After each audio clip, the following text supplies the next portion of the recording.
¿Qué tal, estimados? Antes de comenzar con este video quiero mencionarles que las imágenes o audios que están a punto de apreciar puede ser un poco fuerte para algunos usuarios, por lo que se recomienda discreción. De igual forma trataré de disminuir el contenido violento para que muchos de ustedes puedan visualizarlo. Si eres un menor de edad te recomiendo ver en compañía de un adulto. También quiero recomendarles el documental acerca de la toma de la residencia del embajador de Japón en Lima, por si desean ampliar su conocimiento sobre este tema, ya que considero que es una manera de aprender de manera entretenida, y además en este video solo me voy a enfocar en la experiencia de Francisco Sagasti. Dicho todo esto, comencemos con el video.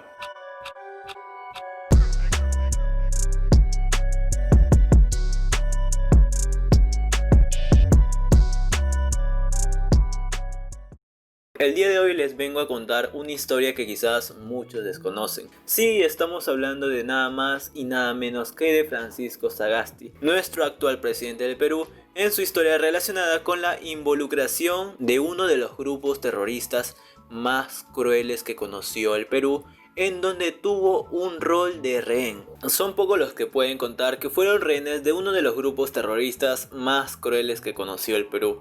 El jefe del grupo era Néstor Serpa Cartolini, conocido también por las autoridades como alias Evaristo, un ex sindicalista que había asumido el mando del MRTA y que llevaba más de un año planeando una acción que estremeciera al gobierno.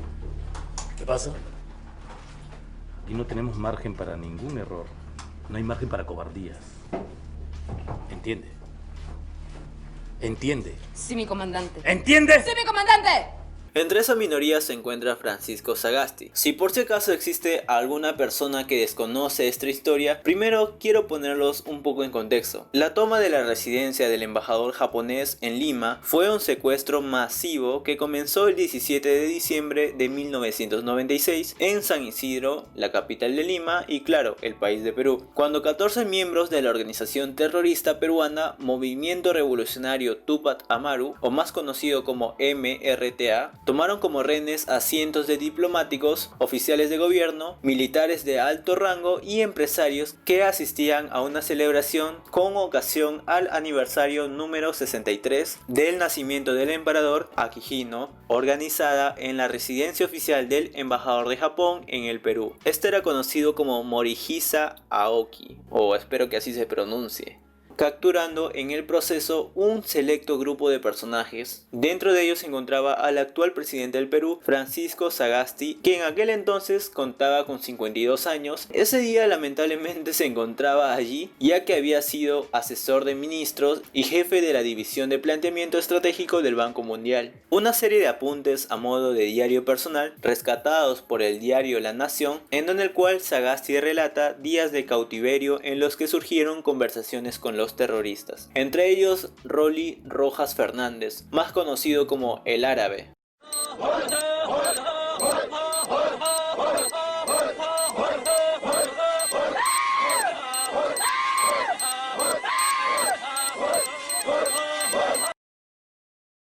Serpa era un hombre muy arrogante, ¿no? Se sentía, además en su cuarto de hora, ¿no? de gloria. El Árabe, en cambio, me parecía un poco más intelectual, ¿no? Una persona un poco más conciliadora dentro de lo que se puede esperar de un grupo extremista, ¿no? Y el resto me parecía tropa. La mayoría parecía gente que había sido reclutada, pues de repente muy joven o con alguna ilusión, pero que no tenían mucha convicción política. A él lo recuerda particularmente por ser encargado de ficharlo durante la primera mañana en el que se repartió mortadela y agua. El presidente reconoce en sus escritos que el Árabe,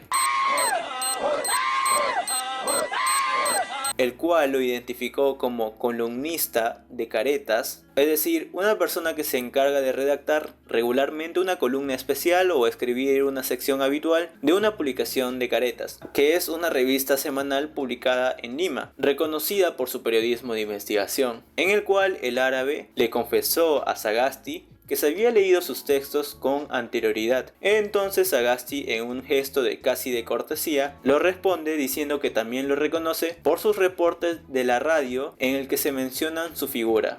Una vez presentados, Francisco le pregunta por la educación del MRTista. Curioso por el perfil, ya que este tenía un perfil lector que tanto presumía. Es ahí donde descubre que Rollis apenas había terminado la secundaria y, es decir, no se fue a la universidad. En donde Rollis responde: no necesito ir a la universidad para saber algo. La universidad peruana es mediocre.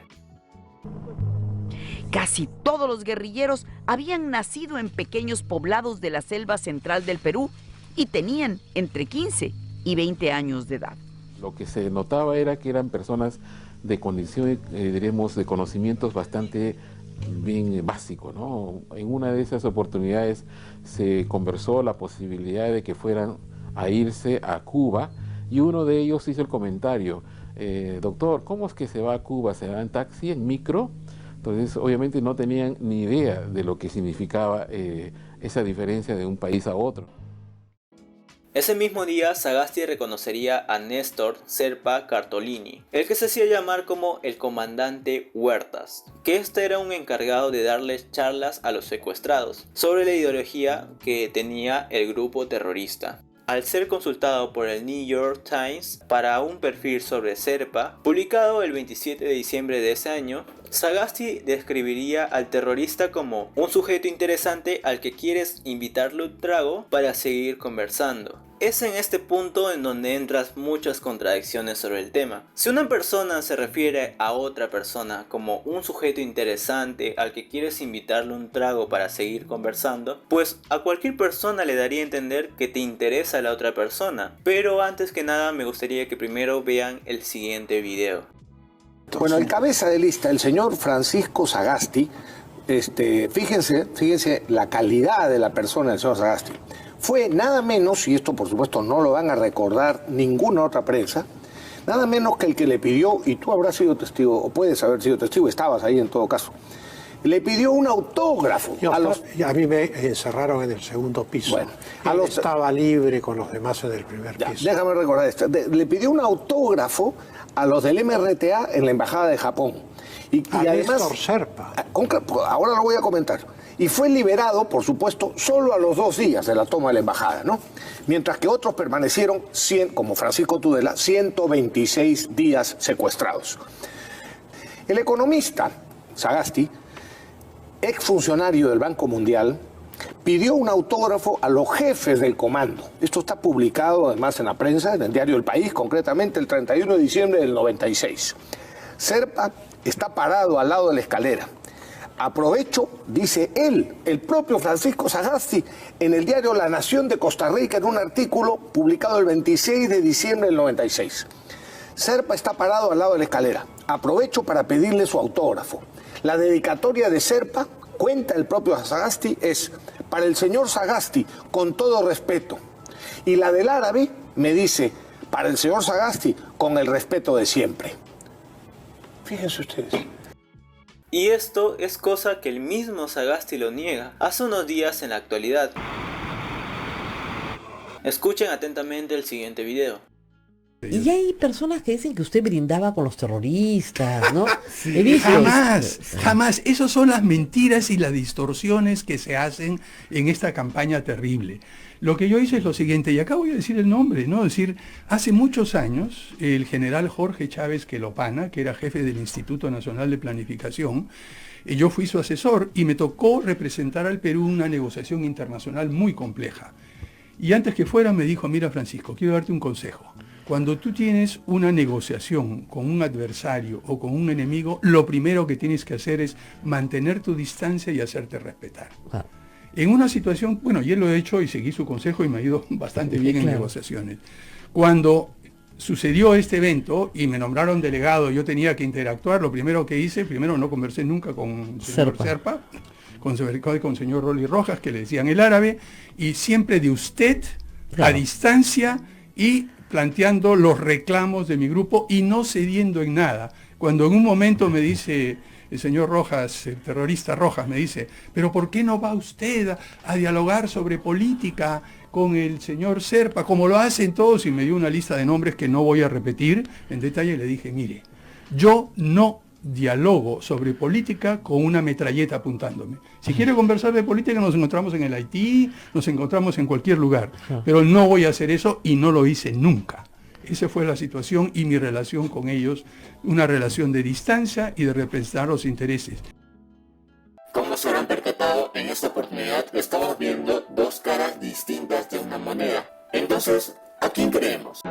No lo sé, tú dime. Personalmente no quiero plantear ninguna respuesta fidedigna a esta pregunta, ya que me considero una persona un poco incrédula de la información brindada por los medios. Pienso que detrás de una información brindada existe un objetivo de por medio, ya sea para manchar la imagen de una persona X, quedando de esta manera la persona Y como la mejor opción. Con esto no quiero que me malinterpreten de que pusiera las manos al fuego por Sagasti. Personalmente no estoy de acuerdo con algunos de sus ideales, pero eso sería tema para otro día. Otro punto que desde luego no descarto como una posibilidad es que Sagasti es una persona astuta y que sabe que estos comentarios sobre su persona respecto a las firmas con los terroristas perjudicarían su imagen como persona pública y pues no le conviene. Algo que hace menos creíble es que Sagasti en ningún momento mencionó ser economista en su carrera profesional, cosa que mencionó el conductor del programa y lo cual me haría suponer que solo está leyendo la información brindada por el programa. El economista Sagasti, exfuncionario del Banco Mundial. Pero nuevamente nos hacemos la pregunta, ¿a quién creemos? Lamentablemente estamos frente a la palabra de Sagasti contra las pruebas de imágenes de aquel entonces. Otro punto a recalcar es que en aquel entonces Sagasti no tenía un cargo tan importante como el que lo tiene actualmente. Así que hablar mal de él en aquellos entonces no tuviera tanto un motivo oportunista.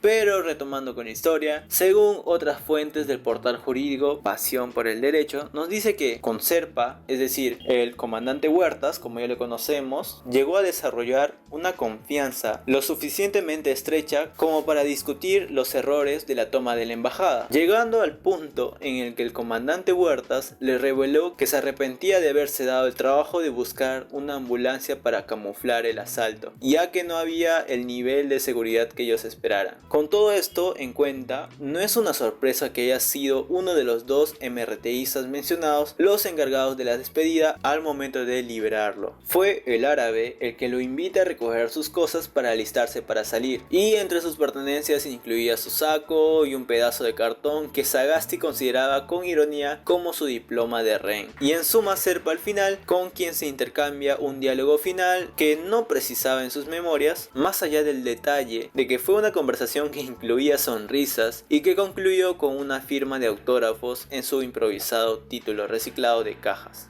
Las dedicatorias del árabe y Serpa dicen respectivamente para el señor Sagasti, con todo respeto, y la dedicatoria de Serpa era para el señor Sagasti, con el respeto de siempre.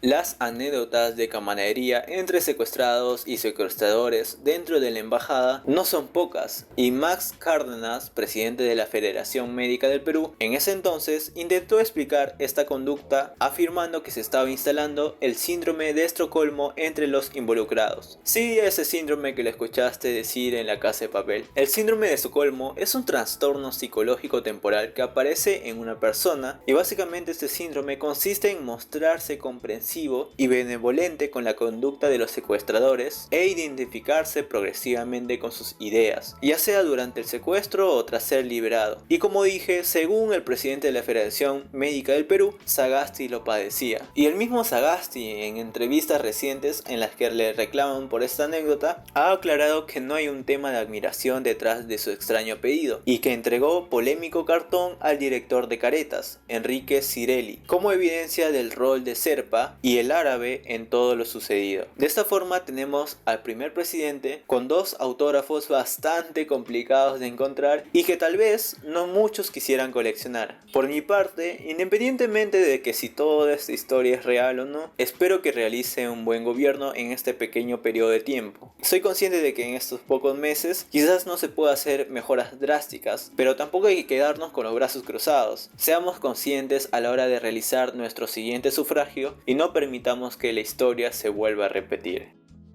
Y bien, estimados, hasta aquí estaré dejando el video respecto a la anécdota del presidente del Perú. Espero que te haya gustado y sobre todo que te haya informado. De ser así, pediría que me regales un pulgar arriba, de esta forma me estuvieras apoyando y por qué no, suscribirte al canal para así estar más al tanto cuando suba un nuevo video. Conmigo nos estaremos viendo hasta una próxima oportunidad. Cuídense.